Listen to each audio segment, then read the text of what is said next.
Assalamualaikum warahmatullahi wabarakatuh. Jumpa lagi di channel Babi Rahman. Bapak Ibu, kali ini kita akan bahas surat dari teman kita namanya Ibu Ira di Makassar, Sulawesi Selatan. Jadi Ibu Ira ini menceritakan beliau eh, beberapa tahun yang lalu punya pinjaman di sebuah koperasi, dan koperasi itu kini sudah tutup ya, sudah dipilotkan dalam posisi sudah dipilotkan. Kemudian karena pinjamannya macet, maka beliau ini eh, pinjamannya dicesikan. Cesi artinya dijual hak tagihnya kepada pihak ketiga. Nah, sebenarnya beliau dulu pernah sempat ditawarin untuk pelunasan bahkan di bawah pokok hutang gitu, tapi karena saat itu beliau juga belum ada uang, sehingga akhirnya terjadilah pinjaman tersebut dicesikan. Dan beberapa waktu yang lalu beliau mendapatkan surat pemberitahuan bahwa pinjaman beliau sudah dicesikan kepada seseorang yang namanya ini dan alamatnya ini gitu. Nah, kemudian beliau menghubungi kepada yang bersangkutan, dan oleh yang bersangkutan disampaikan bahwa beliau pembeli cesinya ini sudah menutup utangnya Ibu Ira ini senilai hampir 2 kali lipat hutangnya beliau yang ada di koperasi tersebut. Eh, Kemudian beliau berkonsultasi pada saya, sehingga saya akhirnya mencari tahu tentang koperasi tersebut. Ternyata memang di pemberitaan saya dapatkan bahwa koperasi tersebut sudah dinyatakan pilot. Bahkan kalau nggak salah itu sampai ada kasus pidana itu dengan direkturnya koperasi tersebut, dan jadi pemberitaan nasional. Jadi Bapak Ibu, dalam hal bila kita posisinya pinjaman kita macet dan kemudian kita dicesikan, ya dicesikan artinya hak tagihnya dialihkan kepada pihak ketiga. Ini sebenarnya tidak harus lembaga keuangannya tersebut bangkrut, enggak. Ada beberapa bank pemerintah juga yang melakukan lelang cesi. Lelang cesi artinya hak tagihnya dilelang kepada pihak ketiga.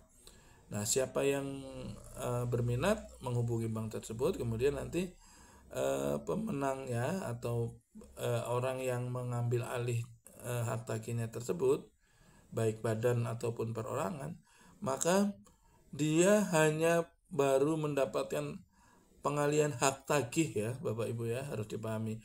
Baru mendapatkan pengalihan hak tagih. Beda dengan pemenang lelang.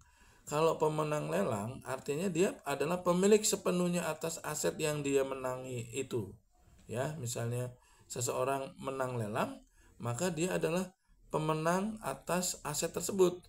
Jadi dia pemilik yang sah sekarang, bukan lagi debiturnya, bukan lagi pemilik jaminannya. Bila itu utang itu jaminannya pinjam milik orang lain, maka sudah beralih kalau kalau yang namanya lelang. Sedangkan eh, cesi itu baru hak tagihnya saja. Jadi sebenarnya kalau ibu itu mungkin berkonsultasi jauh hari sebelum eh, dia menemui pemenang cesinya, saya akan menyarankan nggak usah ditemuin gitu, nggak usah ditemuin, karena kalau anda yang menemui mereka, anda yang menemui pemenang cesinya, pemilik cesinya, anda akan berkesan anda yang ketakutan gitu.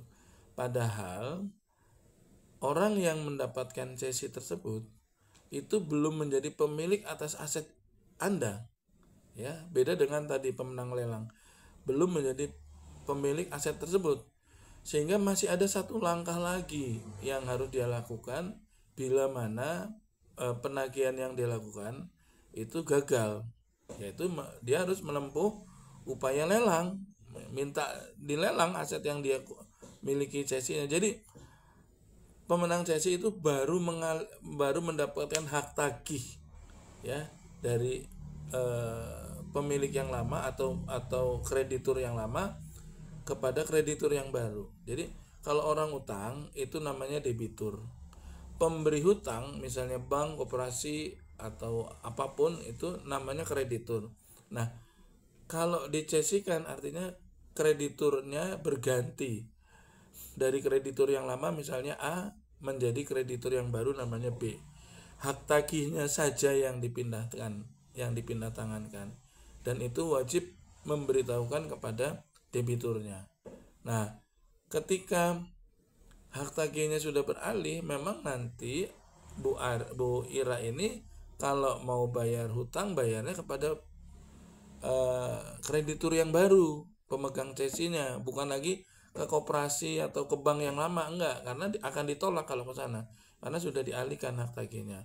Nah, kalau Anda akan membayar, Anda harus bayarnya kepada pemegang cesi yang sekarang, gitu ya, kepada pemenang cesi yang sekarang. Nah, bila belum ada uang, kemudian yang harus dilakukan oleh pemegang cesi juga lelang. Seperti bank, kalau mereka nggak bisa nagih, kemudian merasa buntu, jalan keluarnya nggak ada, kemudian menempuh upaya hukum dengan lelang. Begitu juga pemegang cesi. Ketika ibu tidak sanggup bayar, dia harus menempuh satu langkah lagi namanya lelang. Tidak bisa dengan serta-merta dianggap aset itu menjadi milik dia, ya. Harus dipahami itu, harus melakukan upaya lelang.